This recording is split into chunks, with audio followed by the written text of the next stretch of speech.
বিসমিল্লাহির রহমানির রহিম লাকাদ কানা লাকুম ফি রাসূলিল্লাহি উসওয়াতুন হাসানাহ। আলহামদুলিল্লাহ, পবিত্র ঈদে মিলাদুন নবী সাল্লাল্লাহু আলাইহি সাল্লাম উপলক্ষে আলোচনা, দোয়া ও পুরস্কার বিতরণী অনুষ্ঠানে উপস্থিত আছেন বেলকুচি সরকারি কলেজের সম্মানিত অধ্যক্ষ স্যার জনাব মুস্তাফিজুর রহমান স্যার সহ আরও উপস্থিত আছেন বেলকুচি সরকারি কলেজের সম্মানিত শিক্ষক ও শিক্ষিকা মণ্ডলী ও আমার সামনে সহপাঠীবৃন্দ, সবাইকে জানাচ্ছি সালাম, আসসালামু আলাইকুম রহমতুল্লাহ। সর্বপ্রথম শুকরিয়া আদায় করছি সেই মহান রব্বুল আলামিনের জন্য, যিনি আমাদেরকে এই প্রতিকূল পরিবেশের মধ্যেও আমাদেরকে এখানে আসার এবং কিছু আলোচনা শোনার যে মহান রব্বুল আলামিন তৌফিক দান করলেন, এজন্য আমরা সবাই বলি আলহামদুলিল্লাহ। দরুদ ও পাক প্রিয় নবী, মানবতার মুক্তির দূত, মুক্তির দিশারি, যার আনিত বিধানকে বাস্তবায়ন করাই আমাদের প্রতিজ্ঞা, সেই রাসূলের জন্য আমরা সংক্ষিপ্ত আকারে দরুদ পড়ছি। সবাই বলি সাল্লাল্লাহু আলাইহি ওয়াসাল্লাম। সম্মানিত উপস্থিতি, আমি বেশি সময় নেব না, 2 থেকে 3 মিনিট কথা বলবো।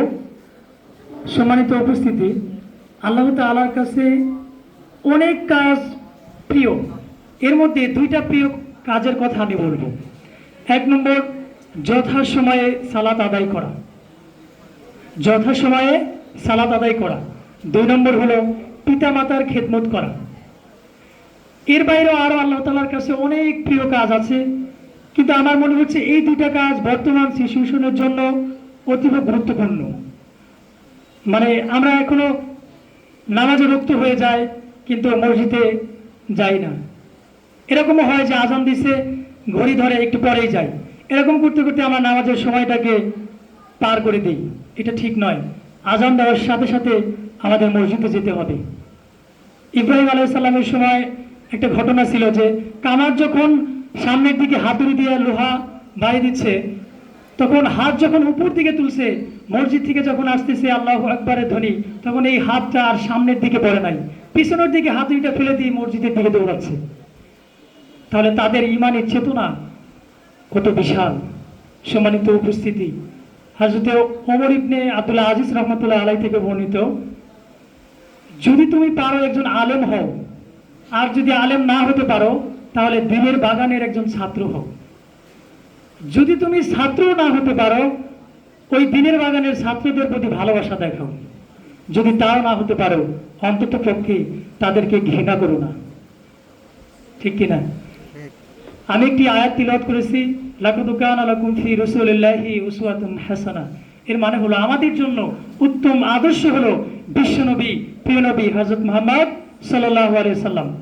তার এই জন্ম বা মৃত্যু যেটাই বলি না কেন, এই দিনটাকে কেন্দ্র করে আমরা যে কার্যক্রমগুলো করি, এটা আসলে কতটুকু যুক্তিসঙ্গত আমরাই ভালো জানি, কিন্তু আমরা তবু এই কাজগুলো করি। অতএব আমরা প্রথমত রোজা রাখতে পারি, সিয়াম রাখতে পারি, কিন্তু আমরা রাখি না। আমরা খাওয়া দাওয়া ভক্তি করো, এটা নিয়ে ব্যস্ত থাকি। এটা আসলে ঠিক নয়। রাসূল সাল্লাল্লাহু আলাইহি সাল্লামের প্রত্যেকটা আদর্শ আমাদের নিজের মধ্যে আদর্শিত করতে হবে। আমার চোখটা হলো আমার কাছে একটা আমানত, এই চোখ দিয়ে আমি খারাপ কোনো কিছু দেখবো না, এটা হলো আমার আমানতের রক্ষা। আমার কাছে আমার কানটা হলো আমার আমানত, এই আমানত দিয়ে আমি খারাপ কোনো বাক্য শুনবো না। আমার কাছে এই 2 হাতটা হলো আমানত, এই 2 হাত দিয়ে খারাপ কোনো কাজ করবো না। আমার কাছে আমার 2টা পা হলো আমানত, এই 2টা পা দিয়ে আমি খারাপ কোনো জায়গায় হেঁটে হেঁটে যাবো না। এটাই থাকতে হবে আমাদের প্রত্যয় এবং প্রতিজ্ঞা। এই কাজগুলো করতে পারলে রাসূল সাল্লাল্লাহু আলাইহি সাল্লামের আদর্শ আপনার মানা হবে। রাসূল সাল্লাল্লাহু আলাইহি সাল্লামের আদর্শ মানতে হলে আপনাকে 11টা বিবাহ করতে হবে না। রাসূল সাল্লাল্লাহু আলাইহি সাল্লামের আদর্শ মানতে হলে আপনাকে দাঁত ভাঙতে হবে না।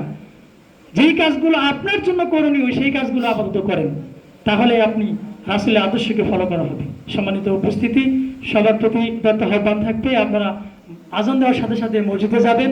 এই দৃঢ় প্রত্যয় ব্যক্ত করে আমি আমার সংক্ষিপ্ত বক্তব্য এখানে শেষ করছি। ওয়া মা তৌফিকি ইল্লা বিল্লাহ। আসসালামু আলাইকুম ওয়া রাহমাতুল্লাহ।